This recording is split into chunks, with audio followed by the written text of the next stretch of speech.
Hey guys, I'm back with another episode where I get to rant at the TV because I have not had enough socialization this week and I need to vent to someone. So I get to vent to you guys. I wanted to talk about because people sometimes ask me, like, how did this come to be in terms of like the shows that I put on? And tonight is Maya's show at the Dynasty Typewriter. And it's the first one woman show that I've directed and produced. Um, I've had a lot of fun doing it with Maya. We have a history of working together, and this time it's been no different. It's been super fun. Different in that I'm figuring out how to direct in a way where I don't have total control and I don't have final say. But I really like that. I know that I have to let the artist do what they feel right is in their gut, but at the same time, I can kind of be like a guiding point in terms of, yeah, this looks good, or this is better, this song works, this song doesn't. So I like it. I like it a lot. And it's a fake turkey. It's supposed to be a tray, like a turkey tray. You can't really appreciate it here in the video, but my goal is to make it look a little bit more festive. So I got these pumpkins at IKEA, decorative pumpkins. I'm going to glue them around the turkey. And I'm going to let this glue gun heat up. And in the meantime, I will tell you guys about the show, and I will tell you guys about what's been going on. What's been going on, you guys? I have been consumed by the show, which I love. I love being busy. I'm a little anxious in terms of when the show ends. Like, what am I going to do? But I'm hopeful because we have another single rider show that will be the last show of the year. And that's sad, but I'm not going to think about it that way.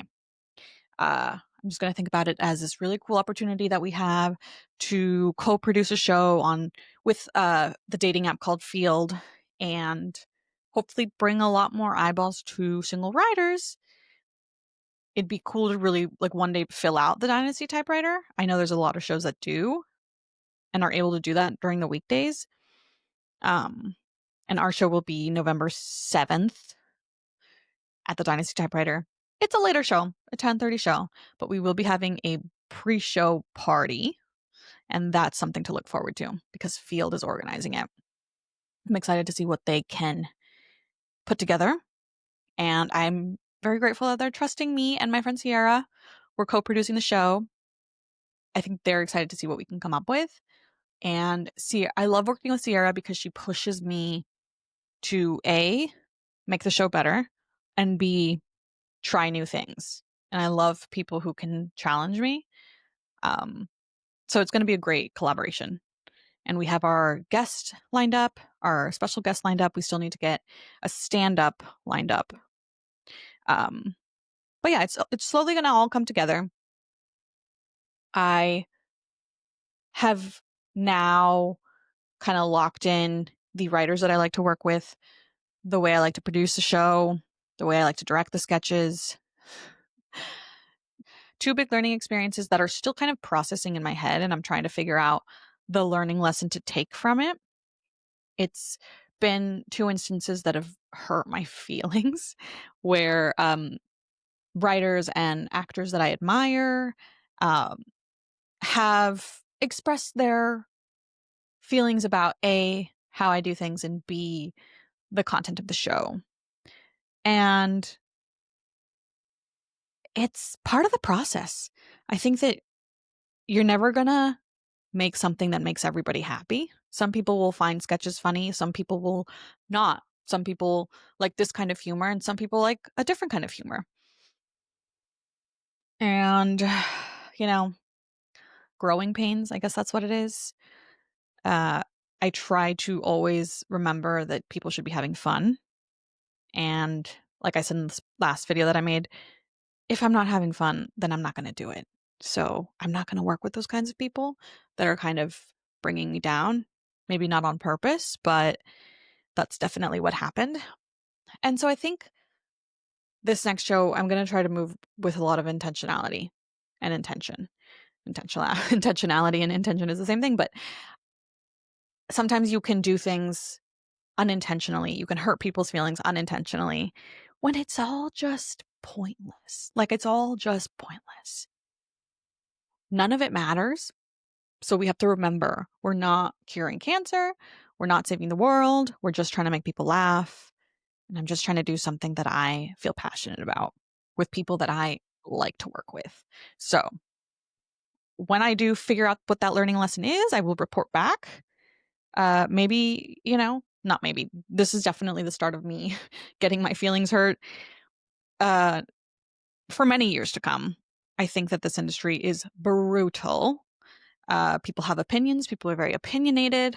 And I have to just remember to not take it personally.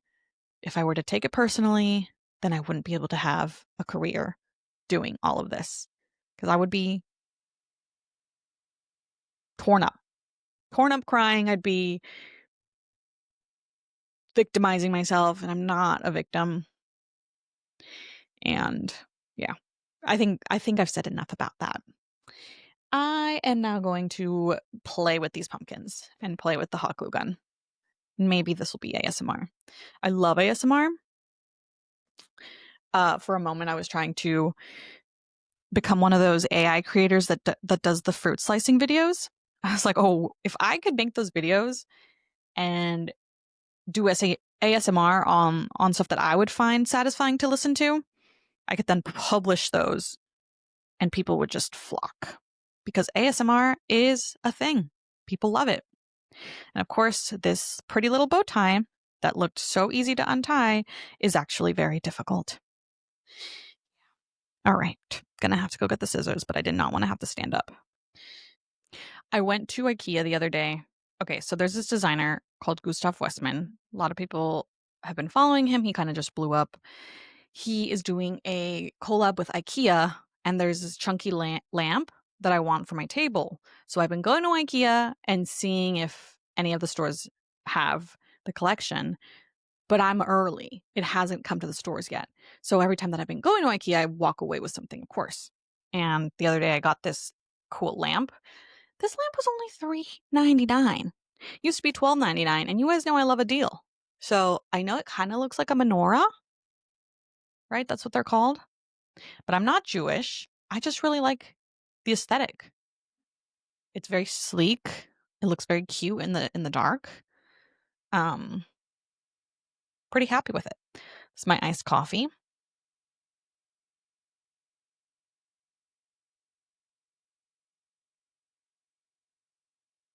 I hope that sounds good on the mic. It's cold brew, which is gonna have me wired. We have dress rehearsal at 5:30 and the show is at 7:30. So what's gonna happen is that people typically run late, right? Especially during weekdays. So people are gonna arrive around 5:45, 6. We're gonna probably start the dress rehearsal at 6, go till 6:45. Try to run it again if we need to.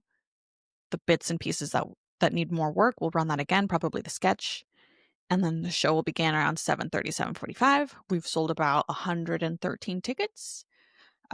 Maya's really been posting and publicizing on her Instagram account and on TikTok. We've been making promos for the show. All of that, I think, has helped. And yeah, 113 is the most tickets that I've sold for the theater as of yet. Dynasty can hold about 196, I believe, which is a lot of people. Haven't gotten there yet. Haven't sold out yet. Would love to one day. And I'm excited. It's going to be a fun show. If I were Maya, this is why I'm not a performer. Knowing that it would be my one-woman show, I'd be so anxious. But I obviously don't share this with Maya because she's already anxious about the show. She's excited about the show. So I'm just like, I'm like, props. I'm always like playing it cool because I'm like, it's not me going up there.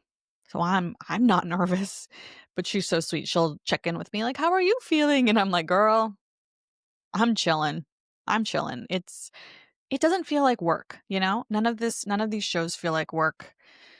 And I hope let's hope blah, blah, blah, blah. I hope that is what I can say for the rest of my life. I hope that the shows that I get to show run is just me working with friends, and going to work every day feels like going to play with friends. Like, I don't know. White men have been hiring their friends for a very long time. So I hope that they'll just let me hire all my friends.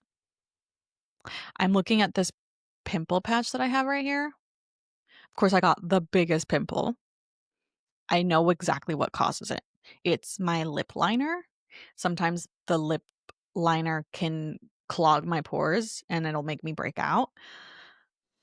And I stopped taking spironolactone. I think that's how you pronounce it. Probably not.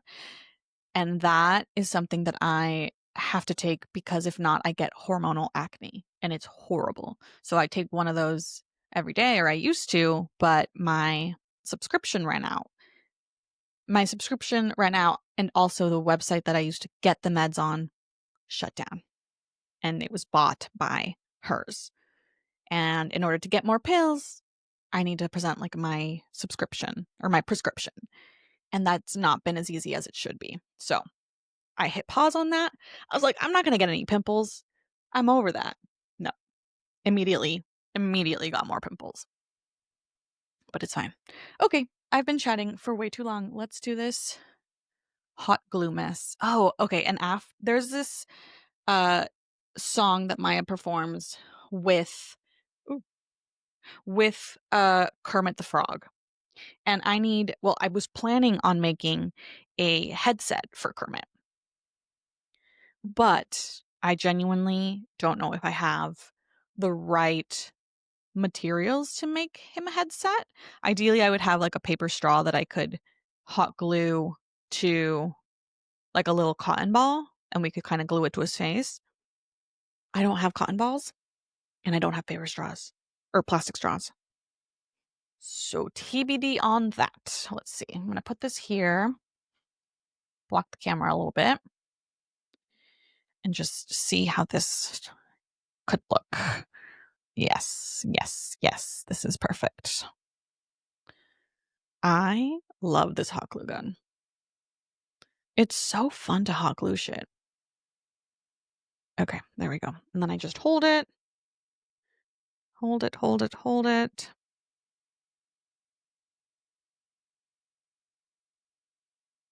What should I talk about next? Halloween's coming up. Not the biggest Halloween fan, to be honest. I think that can be very fun if you have like a party lined up. Your friends throw a party every year or something like that, you know? But my friends don't really throw parties. And I once threw a party with my friend Jackie, and that was really fun. But it was a lot of work. So I can understand why people don't throw parties for Halloween. I'm like, back in the day, it used to be so easy. You would just need a house, throw a house party, tell people BYOB, come in a costume. But I don't have a house. I guess I could throw one up on the rooftop. That could be cute. Might be something to consider. That I probably don't need to be planning parties if I'm going to be organizing a show, you know? Like, I would love someone else to take that on. Somebody else, please. Somebody else. Anyone else? I'm watching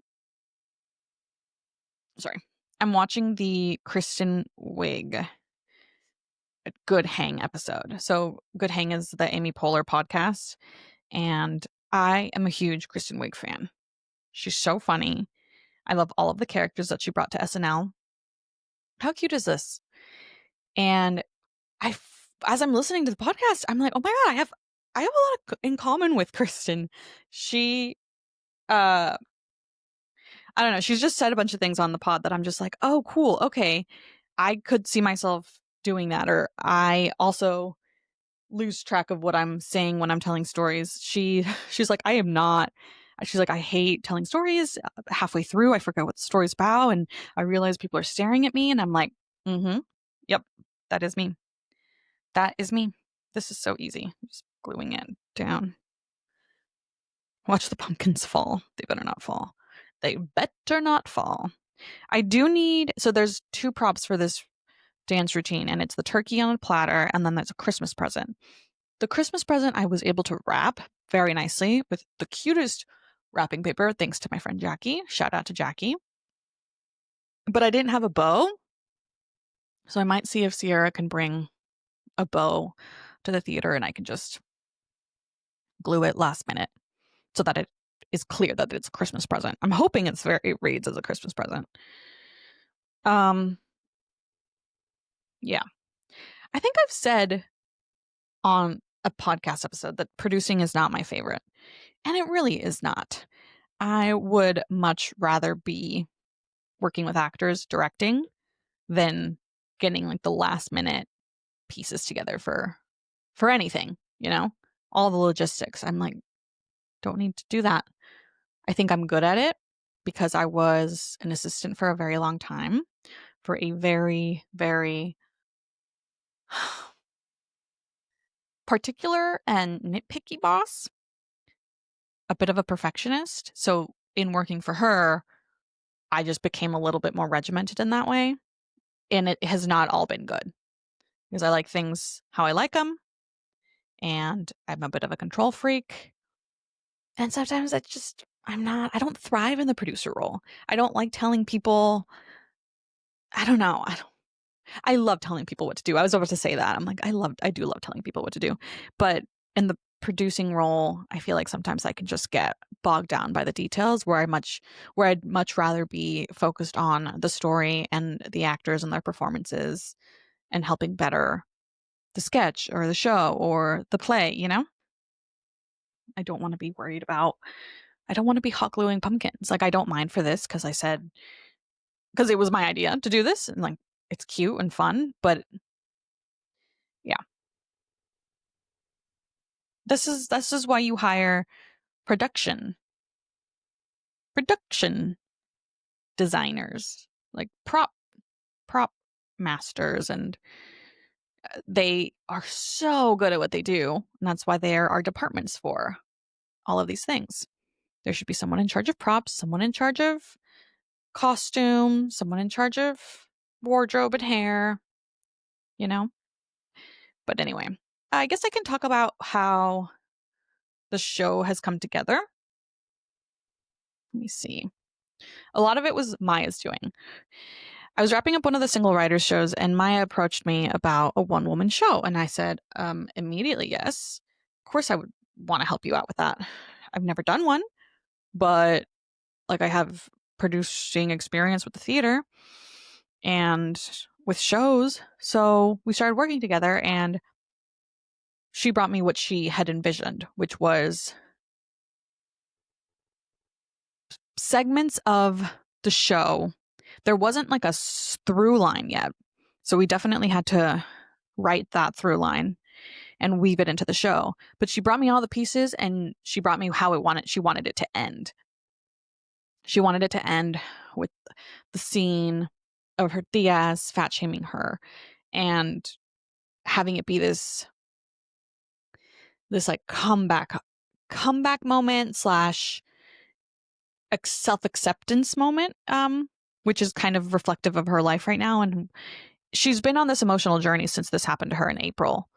And it's very cool to see how the show is helping her process all of these emotions and forcing her to, I don't know, come face to face with the emotions that she's, been experiencing and putting them out there for other people to see. It's something that I could not handle.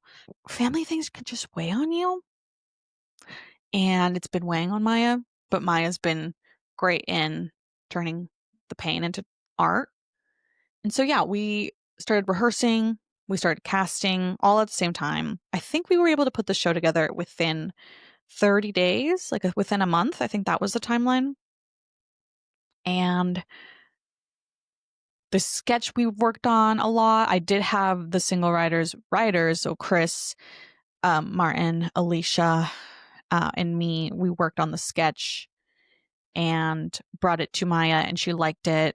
We brought several different versions to Maya, and she kind of helped us narrow it down. But that was a fun process, a lot of work, but the sketch really actually brings a piece of the story, and it moves the story forward. So I'm grateful that that kind of happened seamlessly. And rehearsals, we had to book the theater for rehearsals leading up to the night of the show. And that is all on Maya's like budget. She's paying for these things out of pocket. You do have to pay, I think they charge $100 per hour of um for each hour of rehearsal, you have to pay for the space. So it's $100 and it can add up. It can add up. So we had to kind of figure out how many rehearsals we wanted to book theater for and then obviously maximize the time. So in order to take advantage of the time at the theater, we had to be like 75% ready. So we did rehearsals at my apartment, and kind of got the show to a place where it needed to be in order to be like, okay, let's now do like a fake dress rehearsal. We did about 3 fake dress rehearsals, but they were not full dress rehearsals. They were just rehearsals. Like, let's see how it looks on stage. Okay, great. Let's see how the song feels up on stage. Let's see how the ukulele sounds up on stage. All these things were done at the theater during rehearsal time. I need to glue this pumpkin, and there's going to be a moment of silence now because I'm trying to figure out where it would look the best. And I think it would look the best here. But these pumpkins are quite big. Oh, you know what? Look, I'm wrapping it under the little turkey wing. This seems to work. This turkey's so funny. It's just like a blown up turkey. You'd be surprised. There were not a lot of options for a turkey, buying a turkey online. Not a ton of options. I need to figure out what the bowing situation is going to be at the end of the show. I forgot that that's the one thing I have to do. To text Maya and figure out what she wants to do for the very end. Ugh. Do we want the curtain to close? I don't think so. The curtain at the Dynasty typewriter is the slowest, most awkward curtain ever. It goes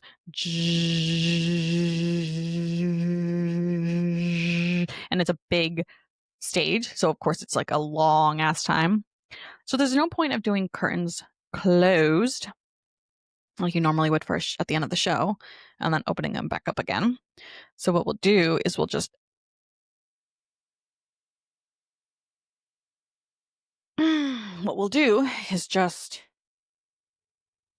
black out, and then Maya can take the little hat off and she can bow, and then the actors can come out and bow with her, and I'll probably have to come out as well, even though I would rather burn myself with a glue gun, honestly. I don't know. I don't necessarily want to go out there, but it's part of the thing. It's part of the gig. Oof. If anybody knows any tips and tricks for first degree burns, let me know in the comments because that way the next time that I burn myself, I can maybe avoid scarring and the pain that is the day after you burn yourself. Like you can kind of see this like red line. Middle of the palm, you guys. Middle of the palm. All right. It could look pretty cool if I like bandage it up. People be like, oh my God, Helen, what happened? Did you get into a fist fight? Be like, yeah. And they probably would believe me. I've never actually gotten in a fight.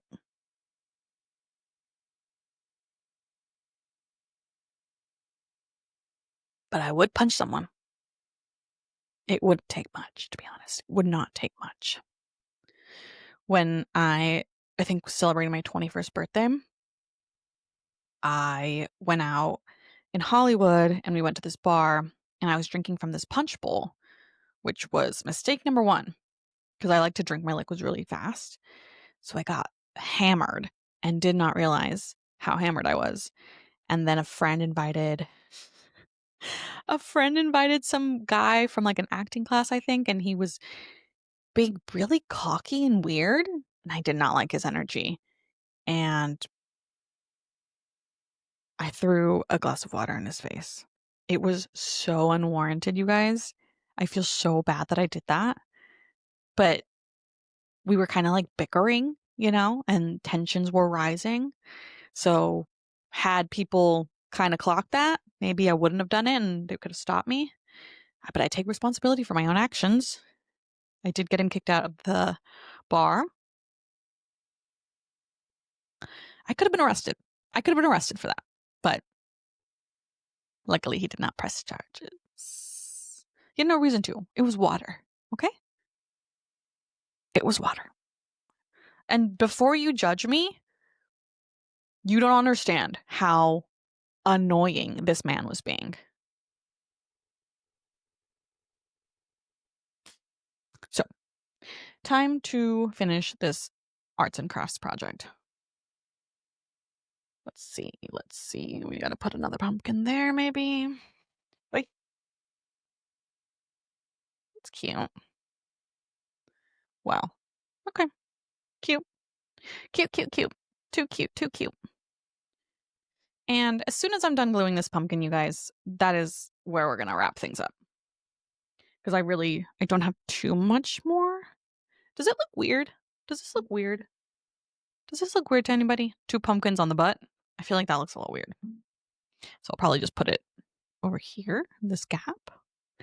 Problem is, like, why is there a white pumpkin? I don't know.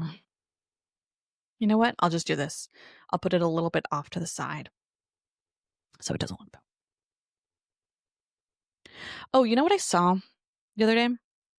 This is not something I should bring up because it requires a lot more introspection and knowledge about what happened behind the scenes. Oh, wow. Yeah, this is smoking, you guys. Oh, wow. Wow. The new PTA movie was very entertaining. Very entertaining. While I was watching the movie, I was like, damn, how cool that like PTA saw what was going on in the world and decided to make a movie about it, kind of obviously against it's about revolutionaries. It's going against the ICE immigrations and the deportations.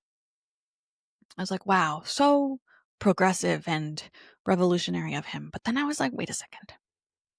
Does this man actually do anything for the cause? And I can't say yes or no to that. Like, I don't know.